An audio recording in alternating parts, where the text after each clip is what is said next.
विधानसभा चुनाव से पहले ये जो पुल सब लटक रहे हैं बन जाएंगे या यकीन बन रहा है।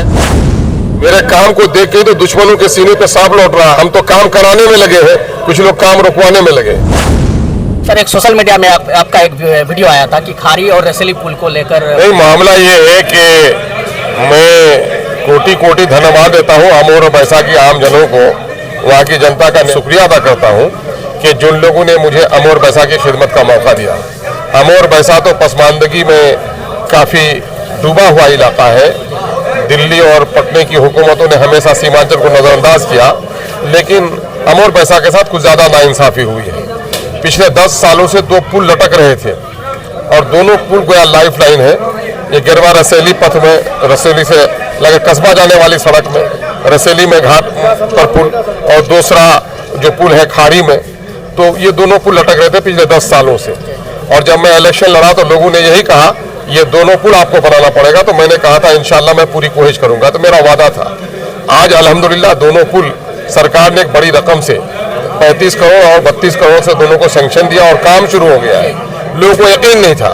मैंने जो लड़ाई सदन में लड़ी है, अब बैरिस्टर असदुद्दीन ओवैसी साहब को खाड़ी घाट पर उतारा है, और जो जिस अंदाज की मैंने लड़ाई लड़ी है वो सबके सामने में है। इसलिए मैं शुक्रिया अदा करता हूँ अमोर बैसा की जनता का कि मैंने जो वादा किया था उसको पूरा किया और आपकी उम्मीदों से भी कुछ ज़्यादा किया।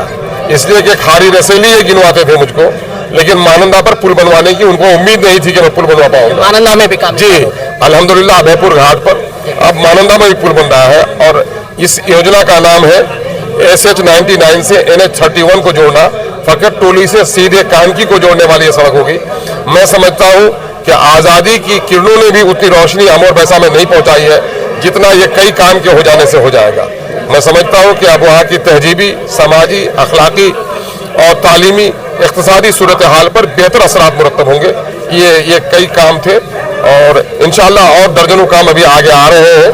तो अच्छा, कल क्या उसके लिए? कल उसका रस्मी तौर पर शिलान्यास होना है, संगे बुनियाद रखनी है, लेआउट कहते हैं उसे, वही करना है। कल कोई बड़ा काम है नहीं। 2 पुल और भी लटक रहे हैं, जो एक सीसाबाड़ी परापनिया पुल और एक बम्माधार पुल। आपको मैं बता दूं कि सीसाबाड़ी में परापूर्णिया पर उसको काली सूची में डाल दिया गया है, संवेदक भागा हुआ है ऊपर से पैरवी करा करके।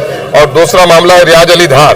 तो रियाज अली धार में आपको ये भी सूचना दे दूं कि 4 साल हुए सरकार बनने के, 1 साल आपका कोरोना में रहा, और इस 4 साल की मुद्दत में बदकिस्मती रही 22 डिवीजन की कि 6ठा एग्जीक्यूटिव आया है।